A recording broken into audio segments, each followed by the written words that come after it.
A paz do Senhor, meus irmãos. Estamos mais uma vez aqui reunidos para falar sobre seitas e heresias. Essa aqui é uma série de estudos que estamos fazendo sobre seitas, heresias, doutrinas contrárias, tradições, práticas que são contrárias à palavra de Deus. Tudo que ameaça a verdadeira fé cristã. Nós estamos aí nesse estudo apologético, defendendo a verdadeira doutrina bíblica e contrariando, se opondo a todo ensinamento contrário à palavra de Deus.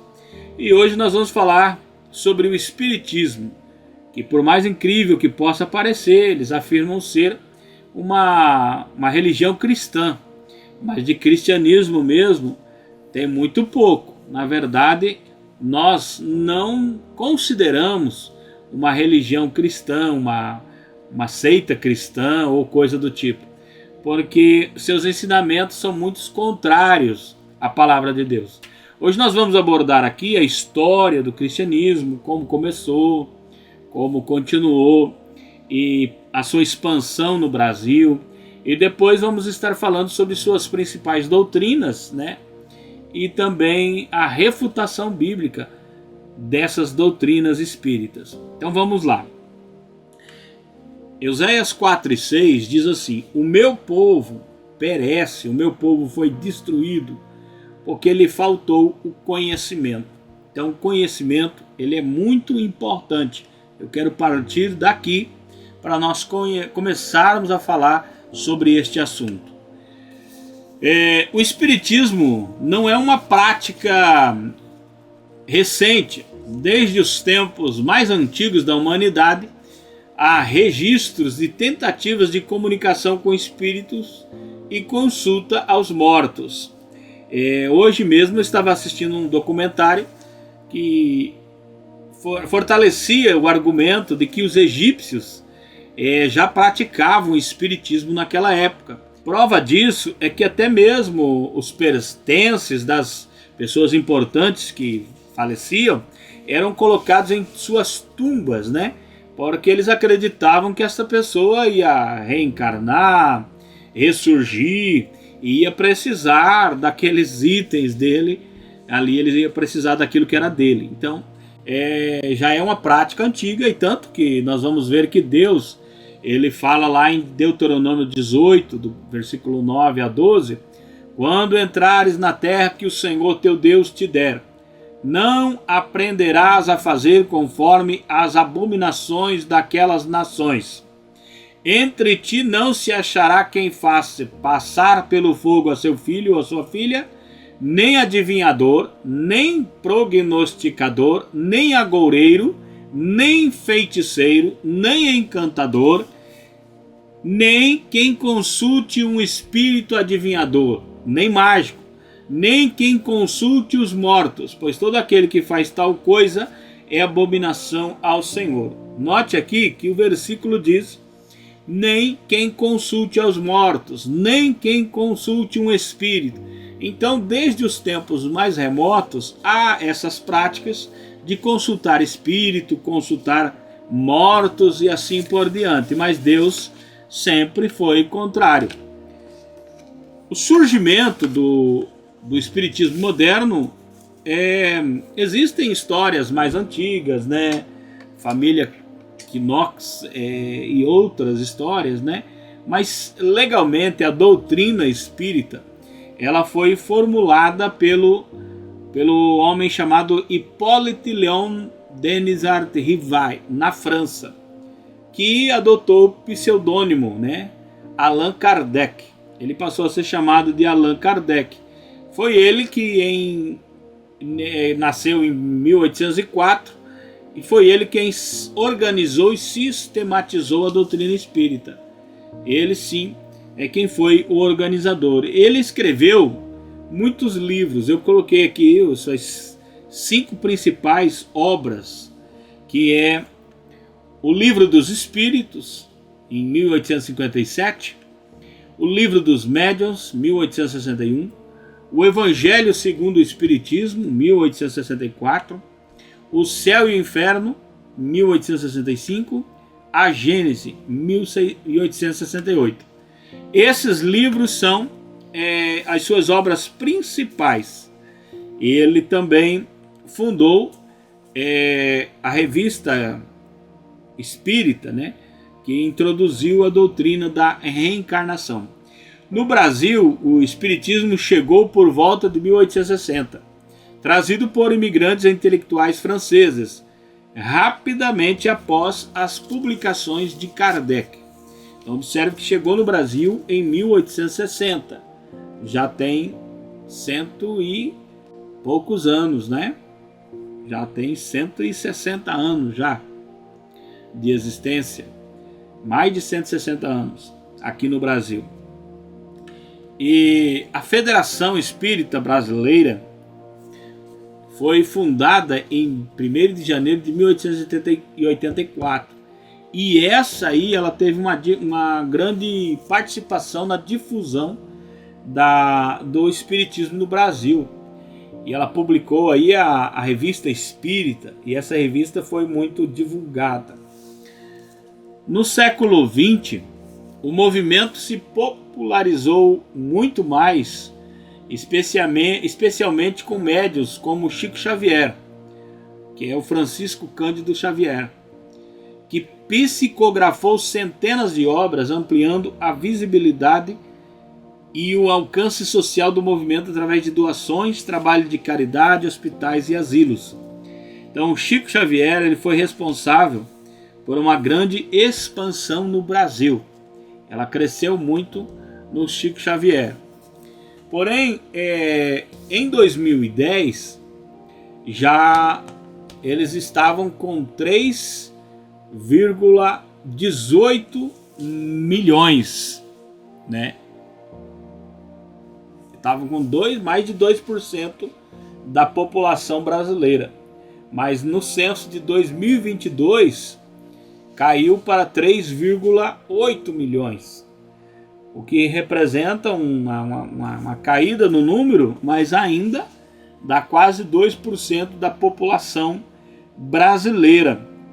O IBGE também aponta que a maior parte está no Rio de Janeiro, com 3,5%, mas também seguido por São Paulo e Minas Gerais. E simpatizantes do movimento espírita são mais de 30 milhões. São mais de 30 milhões que são simpatizantes dessas práticas espíritas, que é mediunidade, reencarnação, passes e leituras de Allan Kardec. Então, é um movimento muito grande. Por que o espiritismo cresceu no Brasil? Atualmente, o Brasil é o país com o maior número de espíritas no mundo. Primeiro ponto, forte sincretismo religioso e tolerância popular a práticas mediúnicas. Esse sincretismo, né, mistura de religiões e de crenças, contribuiu muito para o crescimento. Obras de caridade e serviços sociais realizados por centros espíritas. Eles têm uma lei dentro do espiritismo que é praticar boas obras. Eles trabalham muito com isso e isso ajudou muito no crescimento. E comunicação de médiuns famosos e grande circulação de livros psicografados. Tudo isso contribuiu para que ele crescesse muito. Mas vamos lá, o nosso intuito aqui não é ficar falando sobre o crescimento, a expansão do espiritismo. Isso é só a introdução para nós chegarmos aqui. As principais doutrinas espíritas e as refutações bíblicas. A primeira, quem é Deus no espiritismo? Segundo, quem é Jesus para os espíritas? O que é reencarnação? Eles acreditam em reencarnação. Eles acreditam também na comunicação com os mortos. Eles têm bases para defender essa tese. E também a salvação pelas obras e a evolução espiritual. Eles defendem isso. E a Bíblia? O que é a Bíblia no espiritismo? Essas são o que nós vamos falar aqui nesta aula, nesse pequeno tempo que vamos passar juntos. Primeiro, o conceito de Deus no espiritismo. A doutrina espírita apresenta conceitos ambíguos sobre Deus, alternando entre ideias deístas, que é um Deus distante, e panteísta, que Deus é tudo, Deus está em tudo, Deus é tudo.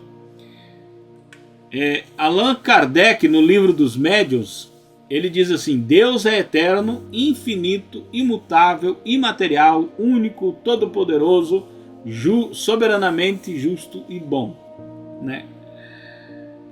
Aí, Leon Denis, no livro Cristianismo e Espiritismo, ele diz assim: Deus é a grande alma universal, de que a alma humana é uma centelha. Então eles têm uma confusão muito grande sobre quem é Deus. Essas ideias, elas refletem um panteísmo, que é um conceito incompatível com a revelação bíblica. Eles não têm exatamente aquilo que nós temos sobre Deus, porque a Bíblia revela um Deus pessoal, transcendente e imanente, distinto da criação, mas presente nela. A Bíblia diz que Deus fala. Olha lá, em Hebreus 1 e 2 diz: havendo Deus antigamente falado muitas vezes, de muitas maneiras, aos pais pelos profetas, a nós falou-nos nesses últimos dias pelo Filho. Também a Bíblia diz que ele sente, misericordioso e piedoso é o Senhor, longânimo e grande em benignidade. 1 João 4,8 diz que Deus é amor, Deus tem sentimento, Deus tem vontade. O nosso Deus está nos céus, fez tudo o que lhe agradou. Também Deus é transcendente, mas na verdade, habitaria Deus na terra? Eis que os céus e até o céu dos céus não te podem conter. E também Deus é imanente. Encheria eu só os céus e a terra? Diz o Senhor. Então esse é o Deus que nós cremos. A pessoa de Cristo no cristianismo, o que eles apresentam? O Espiritismo nega a Trindade e a divindade de Cristo, tratando-o como um espírito evoluído e não como o Filho eterno de Deus. O que eles defendem? Deus é um ser único, sem distinção de pessoas, Pai, Filho e Espírito Santo. Também defendem: Jesus não era Deus, apenas um espírito superior. Seu corpo seria fluido, não físico, fluídico, não físico. Esse autor, Hosting, ele diz assim: a presença de Jesus entre vós foi uma aparição espírita. Seu corpo era fluídico. Só que a Bíblia diz diferente. Jesus possuía um corpo real. Ele mesmo disse em Lucas 24:39: vede as minhas mãos e os meus pés, que sou eu mesmo. Apalpai-me e vede, pois um espírito não tem carne nem ossos, como vedes que eu tenho. Negar que Cristo veio em carne é doutrina de anticristo, porque diz assim a Bíblia em 1 João 4:2 e 3. Nisso conhecereis o Espírito de Deus. Todo espírito que confessa que Jesus Cristo veio em carne é de Deus. E todo espírito que não confessa que Jesus Cristo veio em carne não é de Deus. Mas este é o espírito do anticristo. Então eles dizem que Jesus não veio em carne, ele tinha um corpo fluídico. Então eles têm o espírito do anticristo. Jesus foi verdadeiramente homem e verdadeiramente Deus. Qualquer ensino que negue isso contradiz frontalmente a Bíblia. Reencarnação. O que eles falam sobre a reencarnação? Cada pessoa vive várias existências sucessivas na Terra ou em outros mundos. O objetivo é purificar-se moralmente por meio de várias vidas até atingir a perfeição espiritual. O sofrimento atual é resultado de erros de vidas passadas, lei de causa e efeito.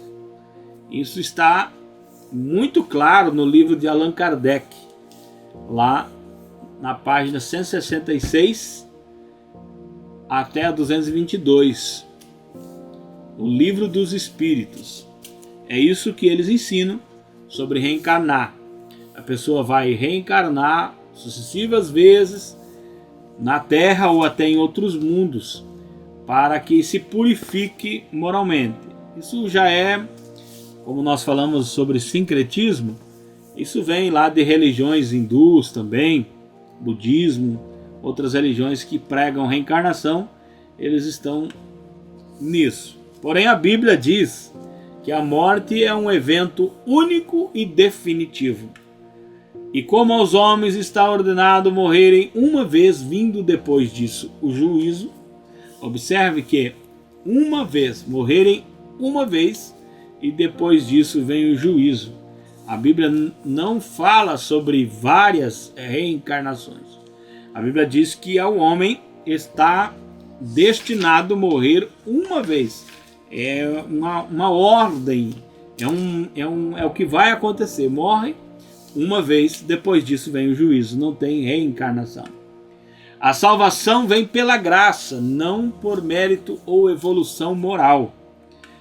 Porque pela graça sois salvos por meio da fé, isto não vem de vós, é dom de Deus.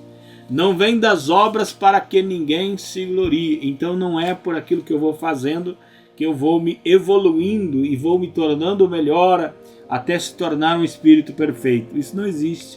A salvação é pela graça. O Espiritismo propõe progresso moral por mérito. O Evangelho anuncia redenção pela fé em Cristo. Então é um contraponto, não dá para conciliar essas duas coisas. A ressurreição bíblica é diferente de reencarnação. 1 Coríntios 15, 42 a 44 diz: semeia-se o corpo em corrupção, ressuscitará em incorrupção. Semeia-se em ignomínia, ressuscitará em glória. Semeia-se em fraqueza, ressuscitará com vigor. Semeia-se corpo natural, ressuscitará corpo espiritual. Então fica bem claro que a reencarnação ela ensina troca de corpos, mas a Bíblia diz que vai ressuscitar com o mesmo corpo, porém, claro, transformado pelo poder de Deus. Observe que não faz sentido a pessoa morrer várias vezes. Com quantos corpos ela vai ressuscitar? Então não existe ressurreição. Mas se não existe ressurreição, a Bíblia está dizendo que existe. A Bíblia diz que ressuscitará o corpo, ressuscitará. Então tem que ressuscitar. Se existe ressurreição, não pode existir reencarnação. As duas não têm como conviver juntos, né? O destino eterno decidido nesta vida. Quem crê no Filho tem a vida eterna, mas quem não crê no Filho não verá a vida, mas a ira de Deus sobre ele permanece. Então fica bem claro aqui também que se Jesus é suficiente para nos salvar, por que precisaríamos de novas vidas para pagar pelos pecados? Fica aí o questionamento. Se Jesus já morreu para nos dar vida eterna, por que é que temos que viver várias vezes e melhorando o nosso espírito, a nossa vida? Não faz sentido nenhum. Jesus morreu uma vez por nós para que fôssemos salvos. E sobre a comunicação com os mortos, a mediunidade. Os espíritas ensinam: espíritos de mortos podem se comunicar com os vivos, especialmente por meio de médiuns. As mensagens dos espíritos superiores serviriam para educar moralmente os homens. A prática é considerada uma forma sagrada de instrução espiritual.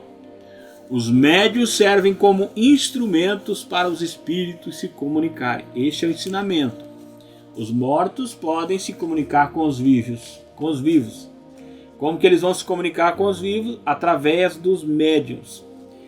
Os mortos vão ser espíritos superiores, assim eles ensinam, e eles podem dar ensinamentos, instrução espiritual para os que ainda estão encarnados. Refutação bíblica: Deus proíbe toda tentativa de consultar os mortos. Nós já lemos, né? Entre ti não se achará quem faça passar pelo fogo a seu filho e sua filha, nem adivinhador, nem prognosticador, nem agoureiro, nem feiticeiro, nem encantador, nem quem consulte um espírito adivinhador, nem mágico, nem quem consulte os mortos.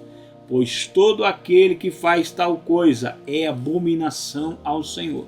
Deus proíbe, Deus não quer. Olha bem que Levítico 19:31 diz: não vos voltareis para os adivinhadores e encantadores, não os busqueis, contaminando-vos com eles. Eu sou o Senhor vosso Deus. A necromancia, consultar os mortos, é abominável a Deus. Ele considera isso uma forma de idolatria e engano demoníaco. Segundo, os mortos não têm contato com os vivos. Observe, Lucas 16:26 diz: e além disso está posto um grande abismo entre nós e vós, de sorte que os que quisessem passar daqui para vós não poderiam, nem tampouco os de lá passar para cá. Então não há possibilidade. Quem está lá não passa para cá, quem está cá não passa para cá. Jesus ensina que não há que há separação. Jesus ensina que há separação total entre mortos e vivos após a morte. Não existe mais possibilidade. Consultar espíritos ofende a Deus. Quando vos disserem, consultai os que têm espíritos familiares e os adivinhos, que chirureiam e murmuram, porventura não consultará o povo a seu Deus? A favor dos vivos consultar-se-á os mortos? A lei e ao testemunho? Se eles não falarem segundo esta palavra, é porque não há luz neles. Então, consultar espíritos é uma ofensa, é um erro grave, porque nós temos a Deus para consultar. Deus diz: não porventura consultará o povo a Deus? Porventura não consultará o povo a seu Deus? A favor dos vivos consultar-se-á os mortos? Então, é ofensivo. E no caso de Saul e a feiticeira de Endor, era realmente Samuel? Há quem acredite que era de fato Samuel. Seria uma visão permitida por Deus. Quais são os argumentos que eles colocam? Eles argumentam da seguinte maneira: o texto chama a figura de Samuel repetidamente. A médium se assusta, como se não fosse ela quem controlasse a situação. A mensagem é coerente com o que Samuel já dizia em vida. Então, quem acredita que realmente era Samuel, defende esses argumentos aqui. Porque fala direto Samuel, a médium ela se assusta porque é algo além dos trabalhos dela, da capacidade dela, e aquilo que Samuel falou ali no caso, aquele espírito falou, se cumpriu, e tudo aquilo foi coerente com aquilo que Samuel já dizia. Então seria, no caso, nessa linha de pensamento, seria Samuel, mas numa visão permitida por Deus, porque Deus pode qualquer coisa. Então Deus teria permitido. Essa é uma interpretação disso. A segunda interpretação era uma manifestação demoníaca que imitava a Samuel, porque Deus proíbe comunicação com os mortos, como nós lemos. O diabo também pode falar verdades quando isso serve aos seus propósitos. O diabo ele pode falar, até lá em Atos 16:17, aquele espírito de adivinhação gritava atrás de Paulo e Silas, dizendo: estes são homens que falam sobre o caminho de Deus. Estes homens anunciam o caminho de Deus. E Paulo expulsou aquele demônio, que ele era um demônio. Saul estava completamente afastado de Deus, e Deus não costuma falar com quem está em rebelião. Lá em 1 Samuel 28:6, né? Fala isso. Mesmo assim, Deus pode permitir que o inimigo diga a verdade para cumprir juízo, como ocorreu com Acabe. Então, mesmo assim, Deus pode permitir que o inimigo diga a verdade para seu propósito de juízo. Então, existem duas interpretações. Uma, de que seria Samuel, uma permissão de Deus, mas eu particularmente acredito nesta segunda, que era uma manifestação demoníaca que imitava a Samuel.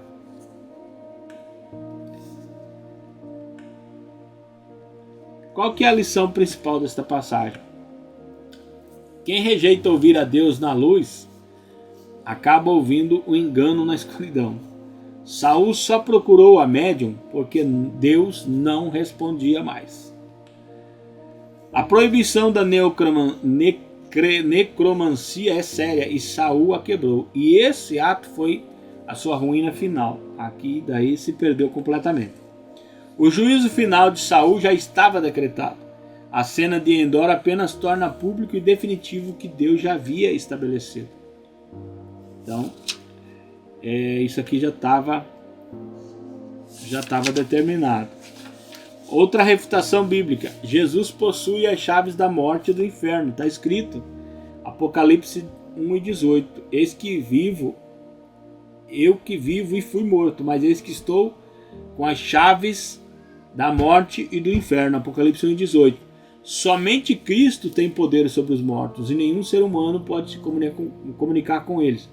Então Cristo tem autoridade sobre a morte e sobre o inferno, mas ninguém, somente Ele tem poder sobre os mortos e sobre o inferno.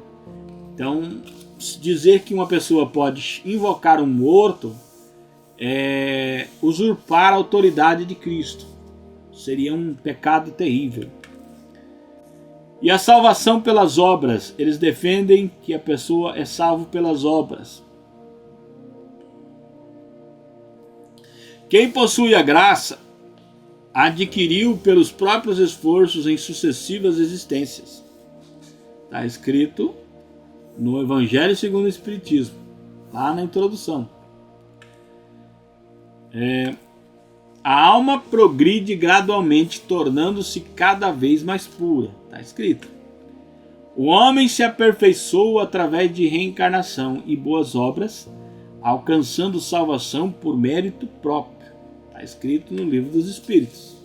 Evangelho segundo o Espiritismo. Não há inferno eterno, há apenas diferentes níveis de espíritos. É isso que eles anunciam.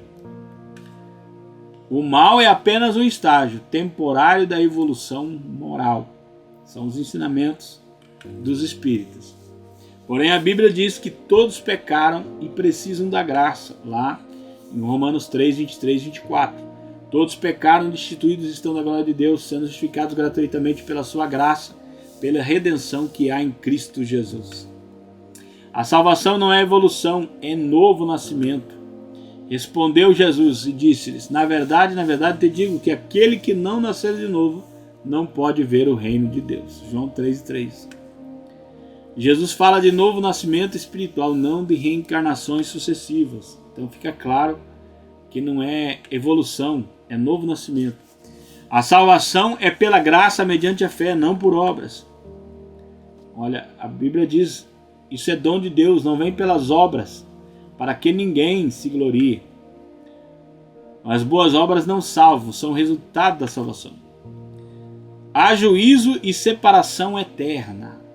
Irão estes para o tormento eterno, mas os justos para a vida eterna.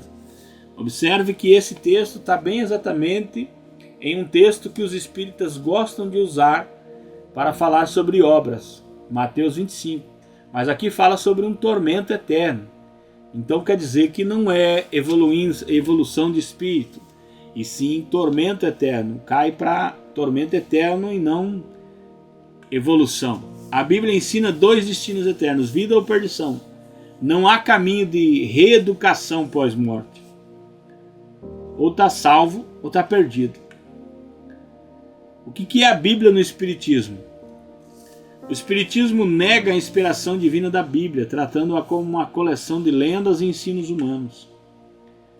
A ciência demonstrou os erros da Gênese mosaica. Necessário é concluir que Deus não pronunciou tais palavras. Kardec falou isso. Lá na Gênesis 4.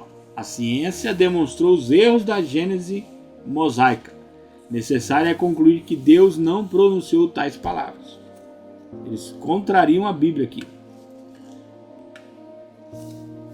A Bíblia não é a palavra de Deus, mas uma compilação de narrativas históricas e legendárias. Leon Denis, Cristianismo e Espiritismo, página 267.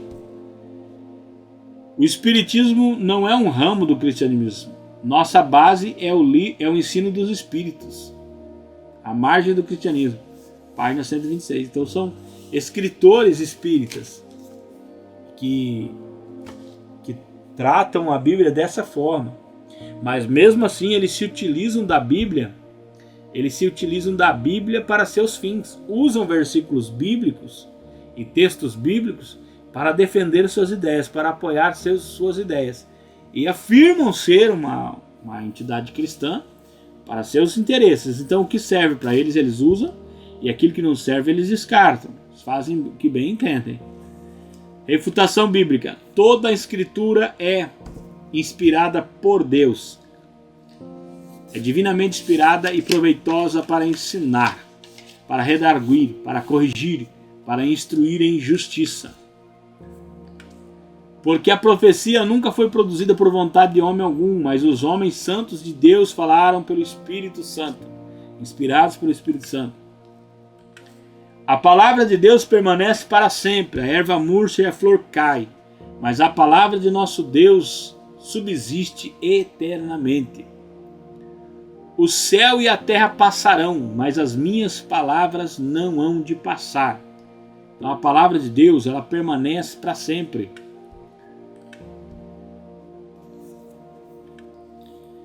Então, qual que é o perigo, depois do que nós falamos aqui, qual que é o perigo que os cristãos estão correndo quando recorrem a essas práticas espíritas?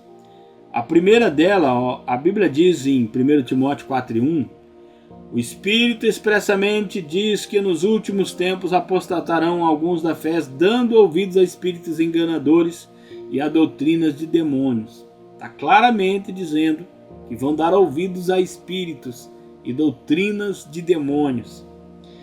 Qual é o perigo então? Acaba substituindo a fé em Cristo por experiências místicas.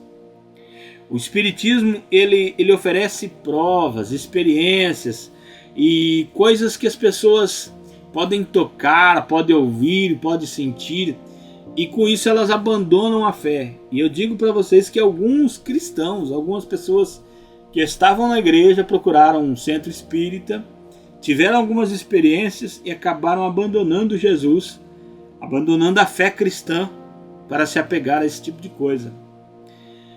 Confusão doutrinária e afastamento da autoridade da Bíblia. Quando se dá ouvidos a esses espíritos, acaba rejeitando a Bíblia, acaba rejeitando a palavra de Deus. Enganos sobre salvação. Nós somos salvos pela graça. Se nós começamos a praticar obras para ser salvos, Paulo diz em Gálatas que aquele que se justifica pela lei da graça tem descaído. Eu quero dizer que aquele que se justifica pelas obras cai da graça também. E aí está perdido, porque sem a graça de Deus não há esperança. E 2 Coríntios 4:4, Paulo diz também, nos quais o Deus desse século cegou os entendimentos dos incrédulos, para que não lhes resplandeça a luz do Evangelho, da glória de Cristo, que é a imagem de Deus. Então Satanás cega o entendimento das pessoas e as pessoas acabam abrindo uma brecha para espíritos enganadores, para cegueira espiritual, e com isso uma destruição muito grande. Jesus disse que Ele é a vida. Ele disse, eu sou a ressurreição e a vida. Quem crê em mim, ainda que esteja morto, viverá. Viverá. Então os mortos aguardam a ressurreição. Eles não ficam reencarnando. Eles aguardam a ressurreição. Quando eu começo a acreditar em reencarnar, eu saio da esperança da ressurreição. E se eu saio da esperança dessa ressurreição, o que pode acontecer comigo? Não tenho esperança verdadeira. Porque a esperança verdadeira é a ressurreição ou o arrebatamento. Aquele que está em Cristo, vivo, espera o arrebatamento. Aquele que dorme em Cristo, está esperando a ressurreição no arrebatamento. Porque essa é a esperança da igreja. Então, as perguntas que eu deixo aqui. para você que é crente e que muitas vezes acaba se envolvendo com essas práticas erradas. O que tem a ver cristianismo com espiritismo? Porque o espiritismo não é cristianismo. Ele nega as verdades fundamentais da fé bíblica. Ele nega a Trindade, nega a divindade de Cristo, nega a expiação na cruz, nega a inspiração da Bíblia, nega a salvação pela graça, a ressurreição dos mortos e o juízo final. Só isso. Ou seja, ele não tem nada a ver, o espiritismo não tem nada a ver com a fé bíblica. Então, se alguém apresentar espiritismo com a Bíblia na mão ou com versículos bíblicos, pode mandar essa pessoa guardar a Bíblia, porque a Bíblia não é o livro de regra e fé e prática deles. Regra de fé e prática deles. Eles só se utilizam da Bíblia para atrair pessoas, mas nada a ver tem com aquilo que realmente é verdade. Eu oro a Deus que o Senhor nos guarde de cair nesses enganos, porque são terrivelmente destrutivos. Que Deus te abençoe, te ilumine, te ajude. Até a próxima aula, se Deus assim permitir.